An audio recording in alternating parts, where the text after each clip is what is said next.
ወሰላቱ ወሰላሙ ዐላ ረሱሊላህ ተመልሰናል እና አላህ Subhanahu Wa Ta'ala ሁለት አበይት ጉዳዮችን በጣም አጥብቆ ከርሱ ውጭ ለማንም ለምንም እንዳናደርግ ቃል እያስገባን ነው ያለው ኢባዳና እስቲዓና የተባሉ ነገሮች ማለት ነው። እስቲዓና የሚባለው ነገር በመሰረቱ ልክ እንደ ኢባዳ በኔ ብቻ መወሰን አለበት እያለ ነው አላህ Subhanahu Wa Ta'ala።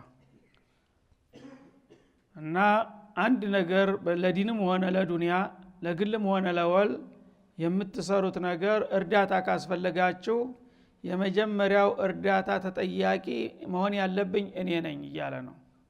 እኔን ትታችሁና ረስታችሁ ለሌሎችን እርዳይ ድረስልኝ ማለት የለባችሁም ይለናል ማለት ነው። እና እርዳታ የምንጠይቅባቸው ነገሮች በሁለት ከፍለን ማየት ይገባናል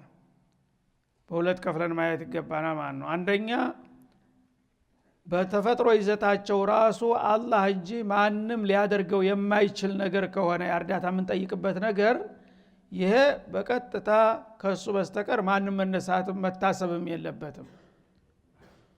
ለበባሉን እርዳታ የምንጠይቅበት ጉዳይ ከጌታ በስተቀር ሌላ ሊያደርገው የማይችል ነገር ከሆነ ያኔ በቀጥታ ያው እሱ ብቻ ነው መታሰብ ያለበት እንጂ ስለሌላ ማሰብ ጅልነት ነው ራሱ ማለት ነው።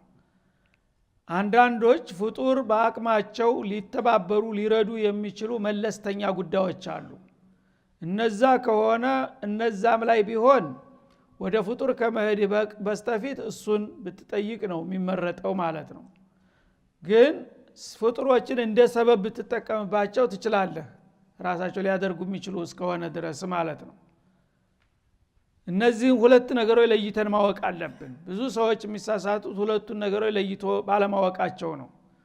ልክ አንድ ነገር ሲፈልጉና ሲያቅታቸው ያ ነገር ፍጡር ይችለዋል አይችለውም የሚለውን ሚዛን ሳያነሱ ቀጥታ ፍጡርን ይማጸናሉ፣ ፍጡሮችን ተንበርክከው ደጅ ይጠናሉ።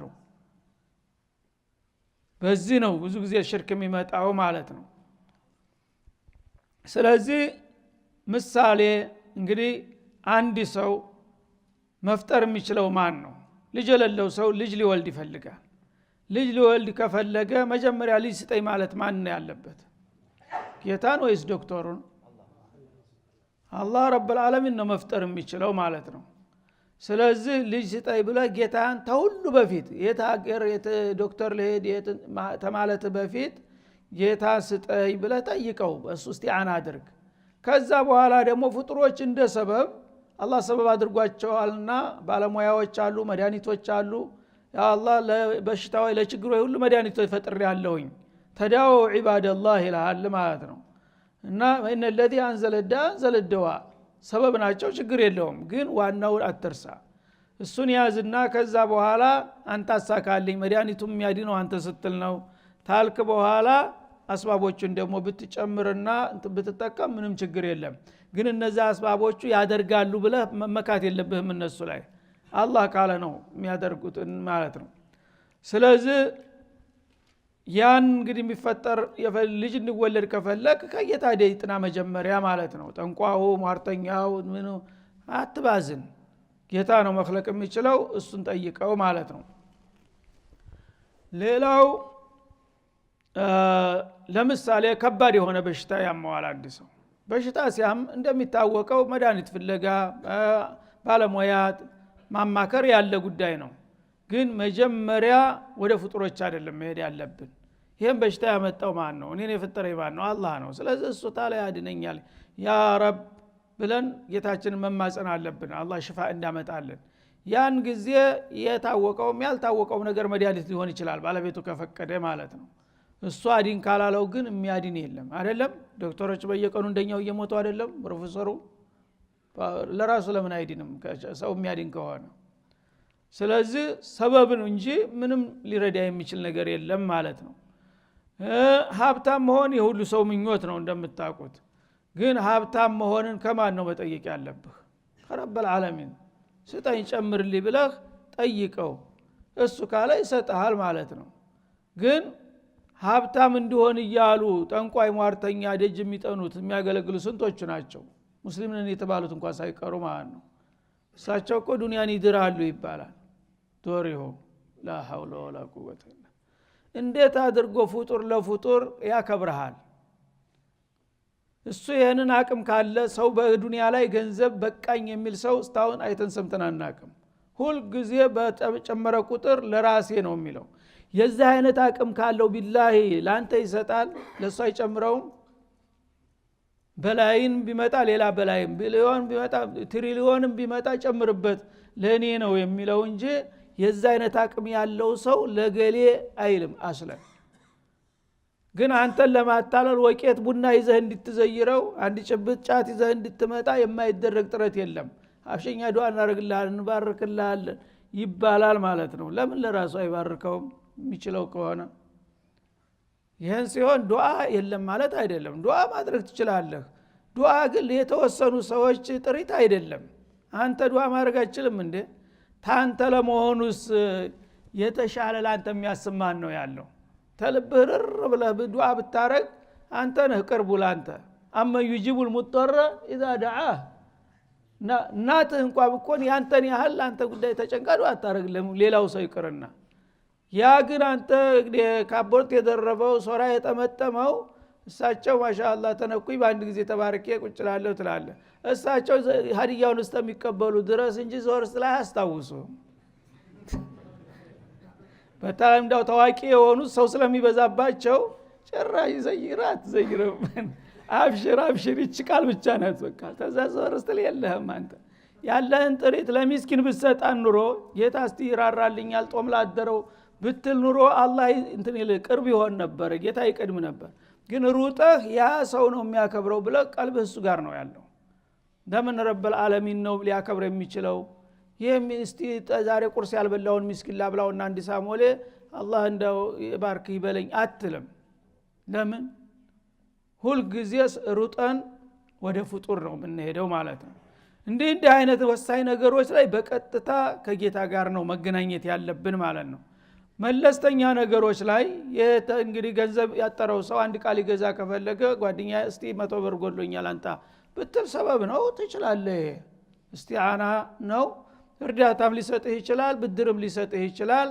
መጀመሪያ ግን እትካልህ መመኪያህ ረብል ዓለሚን መሆን አለበት። ሰዎች ግን አስረው ጠቅለው ሁሉንም ነገር ትንሹንም ነገር ትልቁንም ነገር ፍጡር ያደርግልኛል የሚለው ላይ ነው። ይሄ ስህተት ነው። ከጌታ እንፊሳል መሆን ነው፣ መለያየት ነው ማለት ነው። እና እስቲዓና የሚባለው ነገር እንግዲህ በጥቅሉ ትንሹንም ትልቁንም ነገር ፍጡር የሚችለውንም የማይችለውንም መጀመሪያ አንተ ታላልክ ምንም የሚሆን ነገር የለምና ብቻ ጉዳይን ሁሉ አንተ በፈለከው መልክ በፈለከው ሰበብ አንተ አሳካልኝ ብለህ አዝካረ ሶባህ አርገህ ውጣ። ከዛ በኋላ እንደ ሰበብ ፍጡሮች የሚያችሉትንም ሙዓመላ አድርግ፣ ችግር የለውም ማለት ነው። ግን ሁሉ ነገር እገል ያለኝ አንተ ያለህ የምትል ከሆነ በጌታ እግር ተካው ማለት ነው። ያ መሆን የለበትም ነው። ስለዚህ እስቲዓናም ለኔ ብቻ መሆን አለበት፣ እገዛ እርዳታ መጠየቅ ከኔ ብቻ መሆን አለበት የሚለው በዚህ መልክ ነው። ጭራሹን ፍጡር ሊያደርገው የማይችለው ላይ በቀጥታ ለሱ ነው የምታደርገው። ፍጡሮች የሚያደርጉትም ቢሆንም መጀመሪያ ትዝልልህ የሚገባው ጌታ ነው። እሱ ታላለ አያደርጉልህም እኮ ፍጡሮችም ይለግማሉ አይደለም እንዴ? እያለ ወላሂ የለም ሌላ ሰፍ ይልሃል። እንደዚህ እንትን የነበረ ቢኖረኝማ ኑሮ ደስ ይለኝ ነበር አይልህም እያለው። ግን ለጌታ ብትነግረው ጌታ ይገፋዋል። ስጠው ይለውና ስሜቱን ይነካዋል። መጀመሪያ እሱ ጋር ተገናኝተሃል፣ ረግማ አንፊ ሳይፈልግ ይሰጣል። አይ ግድልም ይልሃል ማለት ነው። ግን ባለቤቱን ስለነገርክበት ማለት ነው። ግን ከጌታ ተቆልፏል። ጌታ ኮርፎሃል። ሰውየው መተህ ግን እጁን ብትስም እግሩ ላይ ብትወድቅ ወላሂ ቢኖርማ ኑሮ ላንተ ያላደረኩት ይልሃል። ስለዚህ በዚህ መልክ ነው መረዳት ያለብን ነው። ከዚያ በኋላ እንግዲህ እስቲዓናም አሁኑ በጣም ሰፊ ነው ማለት ነው። በዲናችን፣ በግል ህይወታችን፣ በእንቅስቃሴያችን፣ በገንዘባችን፣ በጉልበታችን፣ በእውቀታችን ሁሉም ነገር የሚያስፈልጉን ነገሮች ሁሉ በቅድሚያ ከጌታ መጥናት አለብን። አንተ ታልክ ሰበቡንም ሙሰብቡንም እናትም ቢሆን ትጨክንብሃለች አላህ ታላዘዛት በስተቀር ታልወፈቃት በስተቀር ማለት ነው። በዚህ መልክ ነው መወሰድ ያለበት ነው። ከዛ ቀጥሎ አላህ Subhanahu Wa Ta'ala እንግዲህ ከራሱ ጋር እንዴት መገናኘት እንዳለብን ጤናማ ግንኙነታችንን እስከ ዘለቄታው እንዴት መጠበቅ እንዳለብን እያሳየን ነው ያለው ማለት ነው። ቀጥሎ ምን ይላል? እህዲነ الصراطል ሙስተቂም ቁሉ ይመጣል። አሁንም ቁሉ እህዲነ الصراطል ሙስተቂም እናንተ ፍጡሮች ስትባሉ እንግዲህ ብዙ ጊዜ ከኔ ጋራ ግንኙነታችሁን ባለመጠበቃችሁ ለችግር ትጋለጣላችሁ። ግን ዋናው ነገር ፈርም ትለቁት ሂዳያ ጋራ በመተጣጣታችሁ ነው። ቀጥተኛውን መንገድ ምራን እያላችሁ ጧት ማታ ዘወትር ሁል ጊዜ ጌታችሁን ጠይቁ። አህመል አድዒያ ለአይ አብድን في السماء والارض ተዱዓ ሁሉ የመጨረሻው ወሳኙ ሂዳያ ነው። ሂዳያን ካገኘህ ምንም ነገር አይጎልብህም። ሂዳያ ካጣህ ግን ሁሉን ነገር አገኘህ ቢባልም አላገኘህም። ስለዚህ የሂዳያን ነገር በጣም አስቡበትና ሁል ጊዜ እኔን የምትጠይቁኝ ከሆነ ከዱዓችሁ ሁሉ ግንባር ቀደም መሆን ያለበት ሂዳያ ነው ይላል ማለት ነው። እኛ ለሂዳያ ምን ያህል ነው አስተውሰን የምናውቀው? ማሻአላህ ስለ ገንዘብ አንድም ደቂቃ አንረሳትም አይደለም እንዴ? ሂዳያ ግን ምንም ትዝ የሚለው ምን ያህል ሰው እንደሆነ አናውቅም። ግን አላህ Subhanahu Wa Ta'ala ረብል ዓለሚን እንደመሆኑ ለኛ አሳቢ ተቆርቋሪ ነውና በዱንያ በአኺራ ለሚያሳፈልገን ነገር ሁሉ ቁልፉ ሂዳያ ነው። ሂዳያን ሁል ጊዜ ደይመጥናት አለባችሁና ቁሉ እህዲነ الصراطል ሙስተቂም ይላል። ሂዳያም አሁን ሰፊ ነገር ነው ማለት ነው። ሂዳያ ማለት ለመልካም እድል መመራት ማለት ነው።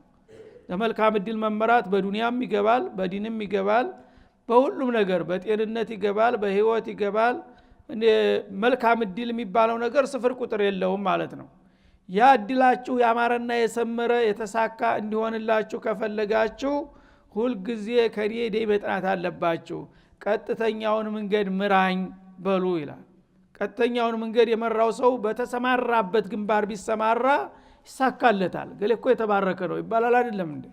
እና ድንጋዩን ቢረግጠው ወርቅ ይሆንለታል የሚባሉ ሰዎች አሉ። አንዳንዱ ደግሞ ምስኪን ሁል ጊዜ ይፏግራል፣ የለት ጉርስም አያገኝም። በዲኑም በዱንያውም እንደዛው ነው ማለት ነው። አላህ የባረከው በቀላሉ ትንሽ እንቅስቃሴ አድርጎ ብዙ ያመርታል ማለት ነው።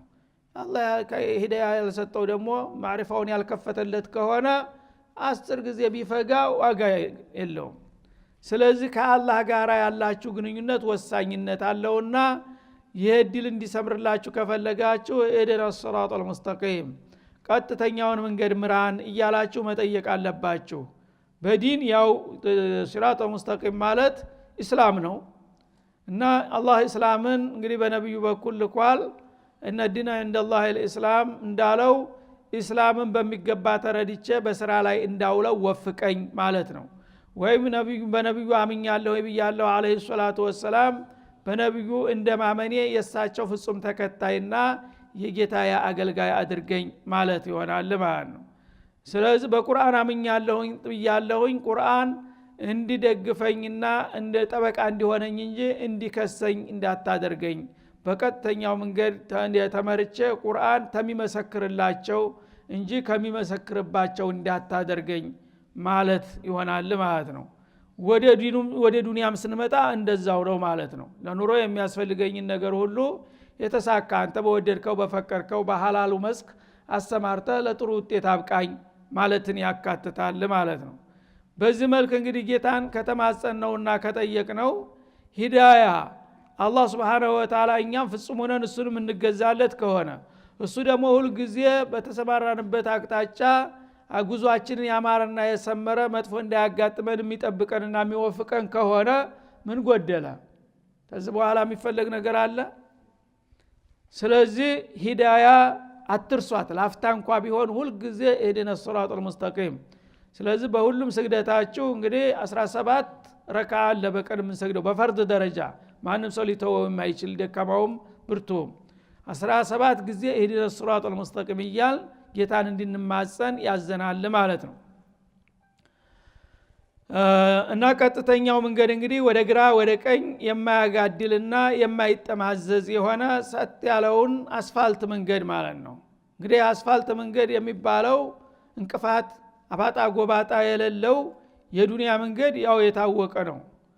ግን ያን መንገድ አይደለም፣ አሽሙራዊ አነጋገር ነው፣ የድል መንገድ ማለት ነው። ያንን ሲፈስረው ምን ይላል? صراط الذين انعمت عليهم እነዛ መልካም ጸጋህን የቸርካቸው የሆኑትን ሰዎች መንገድ ምራኝ ይላል ማለት ነው። እና አላህ Subhanahu Wa Ta'ala የመረጣቸውና የባረካቸው ሰዎች አሉ ተጥንት ጀምሮ እስካሁን ድረስ ማለት ነው። የነዛን የወዳጆችን መንገድ ምራን፣ ለነሱ ያደልከውን መልካም እድል ለኛም ድርሻ አድርግልን እያላችሁ ተማጸኑኝ ይላል። ይህ አባባል ምን ያመለክተናል? አላህ መለመንን የሚወድ መሆኑ ማለት ነው። ይህን ነገር ቀድሞ ለነበሩት ተጥንት ጀምሮ እንግዲህ በየዘመኑና በየሀገሩ አላህ ብዙ ነብዮች ልኳል፣ ብዙ ሙእሚኖችን አፍርተዋል። እነዛ ሁሉ የአላህ ወዳጆች ናቸው። አላህ መልካም ጸጋን ችሯቸዋል። ለነዛ ለቀደምት ወዳጆች ስትቸረውና ስትለግሰው የነበረውን መልካም እድል ሁሉ ለኛም ድርሻ አድርግልን ብላችሁ ጠይቁ ማለቱ ሊሰጠን ፈልጎ ነው። ሲምር ያስተምር እንደሚባለው ማለት ነው። አንድ ቸር ሰው ሀብታም ባለጸጋ ሰው የምትፈልገው ነገር ካለ መጠየቅ ትችላለህ ካለህ ምንድነው የምትሰማህ? ደስታውን ትችለዋለህ? አሁን ረስንት ጉዳይ ላይ ጋሼ ነው የምትለው። ስለዚህ አላህ Subhanahu Wa Ta'ala ሊሰጥህ ስለፈለገ ይሄንን ጠይቅ ይልሃል። ጥያቄውን ራሱ ይመርጥልሃል። ባልሆነ በተንኳሳ ነገር እድል እንዲያታባክን ማለት ነው። ሰዎች በትንሽ ነገር ነው ራሳቸውን እድል ሲያገኙ የሚያከሽፉት። ምን ትፈልጋለህ ሲለው ዛሬ ቁርስ ያልበላው ምስኪን ቁርስ ፈልጋለሁ ይላል ማለት ነው። ወላሂ መንቀሳቀስበት 100 ሺህ ፈልጋለሁ ብትለው ኑሮ ሊሰጥህ የነበረውን ቁርስ ከሆነ ጉዳይ በቃ ቁርስ አሸረር ያልሰጠህ ይሄዳል ማለት ነው። ግን ዋናው ነገር ነው አላህ Subhanahu Wa Ta'ala እድል ሰጥቷል። ይሄን እድልህን ትልቅ ነገር ላይ ማዋል አለብህ፣ ጥንቃቄ ማድረግ አለብህ፣ እድል አታባክን። እና የወዳጆችን የጥንት የወዳጆችን መንገድ ምራኝ በሉ ይላል ማለት ነው። ለምን ይሄን ነገር ሊሰጠን ስለፈለገ በቀጥታ መስጠት እየቻለ ጠይቁ ይላል ማለት ነው። ለምን መጠየቅን ይወዳልና ጌትነቱን ያረጋግጣል። ዱዓን አላህ ይወደዋል። ለምን ባሪያ ጌታ እንዲህ አድርግልኝ ካለ አቅሙን አወቀ ማለት ነው። እሱ ባሪያ ነው፣ ደካማ ነው። ደካማነትን ኢዕትራፍ አደረክ ማለት ነው። አንተ ካልሰጠኸኝ ካልረዳኸኝ አልችልም ብለህ የበታችነትን እያሳየህ ነው። ጌታ ደግሞ ታላቅ ነው፣ ሁሉን ነገር ማድረግ ይችላል ብለህ ለሱ ክብር እየሰጠው ነው ማለት ነው። እንደገና ጌታ አሁን የምጠይቀውን ነገር እየሰማኝ ነው፣ እርግጠኛ እየሰማኝ ነው ታላልክ በቀር ጌታ ልትለምን ትችላለህ የማይሰማ መሆኑን ካወቅ። ስለዚህ ጌታ ይሰማኛል የሚል እምነት ሲኖር ነው ጌታ ያ ረብ የሚለው አንድ ሰው ማለት ነው። ከሰማኝ ደግሞ ያንን የሰማኝ ያጠየቅኩት ነገር ይቀበለኛል የሚል ተስፋ ሲኖርህ ነው። ልግመኛ ነው አይቀበለኝም ቢሰማም የንት የለውም ታልክ ልጠይቀው አትችልም ማለት ነው። ስለዚህ ዱዓ ሚስጥር ነው ካንተና ከጌታ መካከል ማለት ነው። ባርነትክን የምታረጋግጥበት ለሱ ደግሞ ጌትነቱን የምታረጋግጥበት ትልቅ ሚስጥር ስለሆነ ሁል ጊዜ ዝም ብሎ ሊሰጥህ የሚፈልገውን ነገር እንኳን ሳይቀር ጠይቅ ይልሃል ማለት ነው። ለምን አቅምህን እንድታቅና ለጌታ ዝቅ እንድትል ትህትና እንድታሳይ ማለት ነው። ለይብሎ ነብዩ አለይሂ ሰላቱ ወሰለም ዱዓ ትንሽ ነገር እንኳን ቢሆን ዒባዳ ስለሆነ ዱዓን አትናቁ ይሉ ነበር ማለት ነው። ወለው ሽስአኒ አለይኩም የጫማችሁ ማሰሪያ እንኳን ከተበጠሰ አላህ ይችን መተኪያ ስጠይ ብለህ ብትጠይቀው ደስ ይለዋል። ትንሽ ነገር ለምን ጠየቀኝ ብሎ እንትና አይልም። ለምን እሱ መከበርን ይወዳልና ማለት ነው። ትንሿንም ትልቋንም አንተ ታላልቃ የሆነም አንተ አድርግልኝ ሳልከው ባርነትክን ታረጋግጣለህ። እሱ ደግሞ በችሮታው ያን ትንሹንም ትልቁንም ይቸራል ይለግሳል ማለት ነው። ስለዚህ ቀጥተኛውን መንገድ ምራኝ በሉ። ያ ቀጥተኛ መንገድ ማለት የቀድሞ ባለድሎች አላህ መልካም ጸጋህን ያጎናጸፍካቸውና የወደድካቸው የባረካቸው የሆኑን እንደ ወዳጆችን መንገድ ምራኝ በሉ ይላል። ይሄ መንገድ እንግዲህ ቀጥተኛውን መንገድ ስንር ቅድም አስፋልት መንገድ መስሎን ነበር።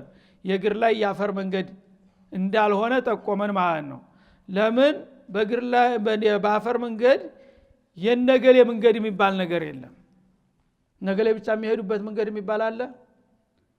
መንገድ የጋራ ነው እንደውም የሚባለው። ሁሉም ሀብታሙም ደሃውም ነጩም ጥቁሩም ሴቱም ወንዱም ሁሉም መንገድ ነው። መንገድ ከተባለ ሁሉም ይሄድበታል። ግን አላህ ልዩ መንገድ አለ። ልዩ መንገድ የኔ ወዳጆች ብቻ የሚሄዱበት ልዩ መንገድ አለና እሱን ምራኝ በሉ ይላል ማለት ነው። ይሄም እንግዲያውስ ሚስጥራዊ የሆነ መንፈሳዊ የሆነ መንገድ ነው ማለት ነው። ለምን የወዳጆቹ መንገድ ልዩ ነው፣ የሌሎቹ መንገድ ግን ያፈር ላይ መንገድ ለሁሉም ነውና ለየት ያለውን ዘላቂውን ጀነተል ፊርደውስ የሚያደርሰውን መንገድ ነው ምሩኝ ብሎ የሚጠቁመን ማለት ነው። እና አንዓምተ አለይሂም መልካም ጸጋህን የቸርክና የለገስካቸው የሆኑትን የወዳጆችህን መንገድ ለኛም አመላክተንና ምራን ብላችሁ ጠይቁ። ገይረል መግዱቢ አለይሂም እነዛ ወዳጆች ደግሞ ያልተቆጣህባቸው ሲራጠ ገይረል መግዱቢ አለይሂም ማለት ነው። ያልተቆጣህባቸውና ወለዷሊን ያልተሳሳቱ ሰዎች በዚህ በቀጥተኛ መንገድ ላይ ጉዞ ጀምረው መዝለቅ ያቃታቸው አሉ ማለት ነው።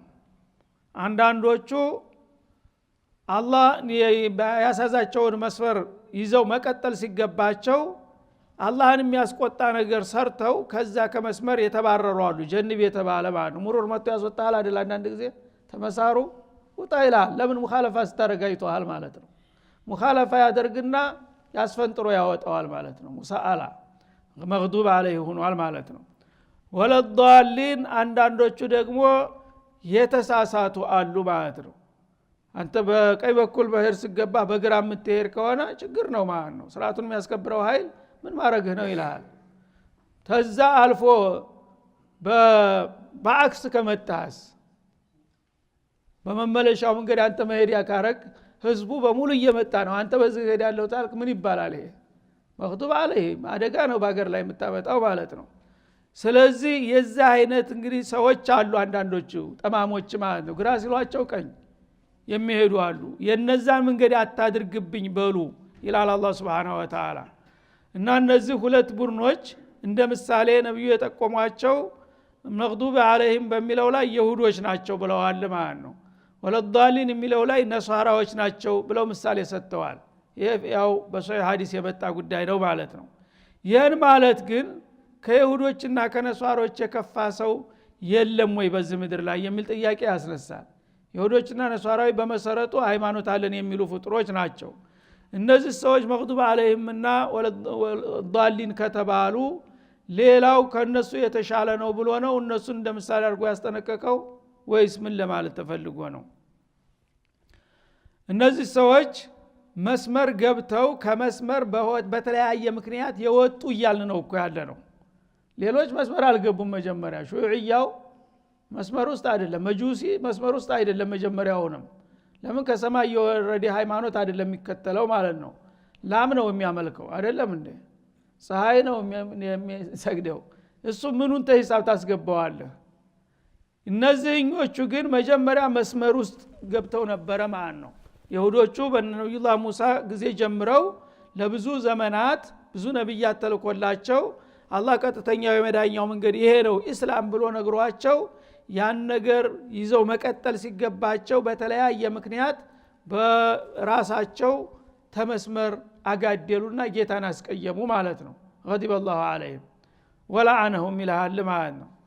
ስለዚህ አንድ ሰው ሳያውቅ የሚያጠፋውና አውቆ የሚያጠፋው ደግሞ የተለያዩ ናቸው ማለት ነው።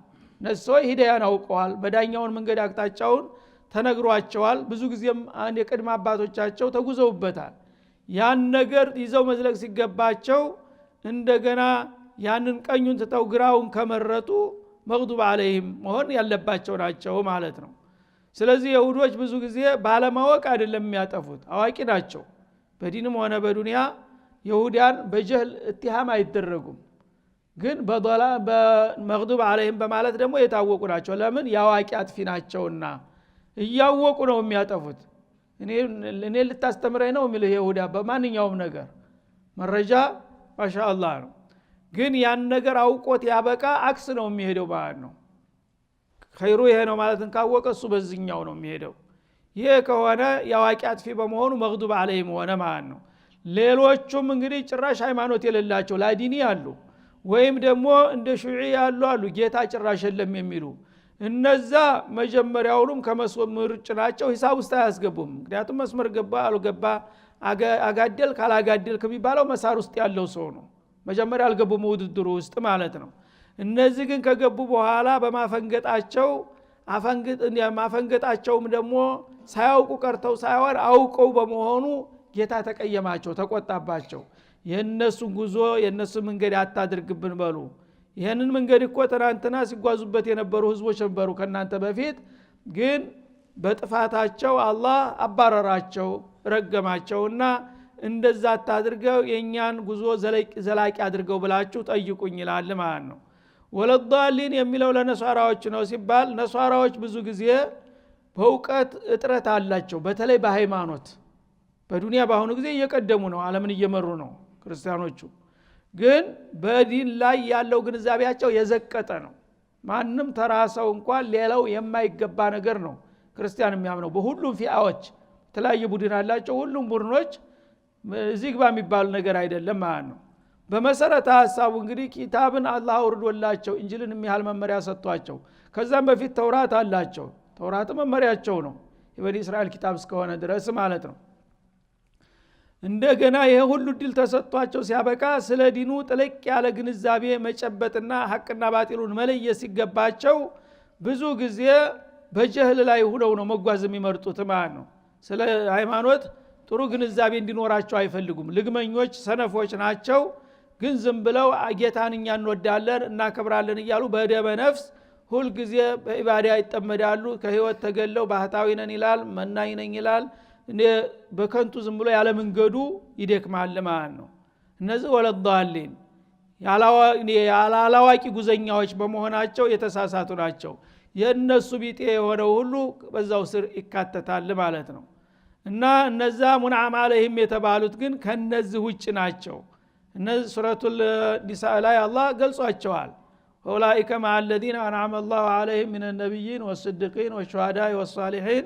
وحسن أولئك رفيقا ሙንዓም አለይሂም የተባሉት እነዛ ናቸው ማለት ነው የነብያትን እህዲና ሲራጥ الذين أنعمت عليهم ማለት እነማን ናቸው በሚባልበት ጊዜ ነብዮች ናቸው አላህ ነብያትን ሁሉንም ቀድናው መንገድ መርቷቸዋል ከዛ ሲዲቆቻቸውን ሁሉም ነብይ ራሱ የሆነ ሲዲቅ አለው ለኛ ነብይና አቡበክር እንዳሏቸው ማለት ነው ሁሉም ነብይ ሹሃዳዎች አሏቸው ለኛ ነብይ ሰይዱ ሹሃዳ እና ሐምዛ እና ሌሎችም እንዳሏቸው ማለት ነው ሷሊሒን አሉ በሚሊዮኖች የሚቆጠሩ ተከታዮቻቸው ለሌሎችም ነብዮች በየደረጃቸው እንደዛው አላቸው ማለት ነው እና የነዚህን መንገድ ምራን በሉ ይላል የደጋጎቹንና የባረኳቸውን ወዳጆችን መንገድ ምራን በሉ የነዚህን መንገድ ተገባችሁ መግባቱ መጀመሩ ብቻ ደግሞ በቂ አይደለም መዝለቅ አለብህ ጉዞ የጀመረው ሁሉ በመንገድ እየተንጠባጠበ ከቀረ መጓዙ ምን ትርጉም አለው ግቡ ካልደረሰ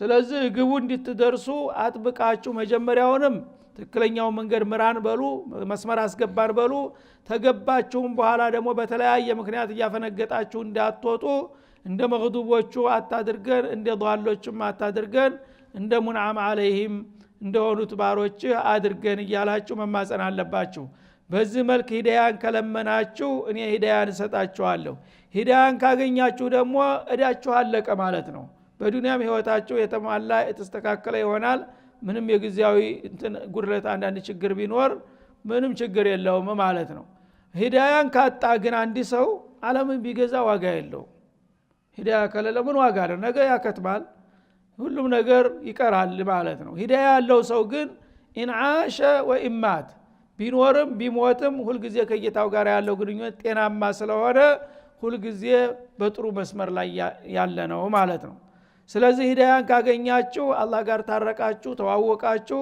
ተሳካላችሁ ማለት ነው በዱንያ ላይ የጎደለ ነገር ቢጎድል ምንም ችግር የለውም ሁሉም ነገር እንደተሟላ ቁጠረው ማለት ነው ሂዳያ ካጣህ ግን ዓለምን በሙሉ ብትቆጣጠርም ምንም ዋጋ የለህም ነገ አዶጅህን ለመከራ ትጋለጣለህና የሂዳያን ጉዳይ በጣም አስቡበትና ተጨነቁበት እያለ ነው አላህ እንግዲህ Subhanahu Wa Ta'ala እንዳለውም ኢህዲና ሲራጠል ሙስተቂም እያልን አሁንም ደግመን ደጋግመን እንማጸረዋለን አላህ ከወደዳቸውና ከባረካቸው ወዳጆቹ እንዲቀላቅለን ወሰለላሁ ዐለ ነብዩ ወኢላ ሊቃ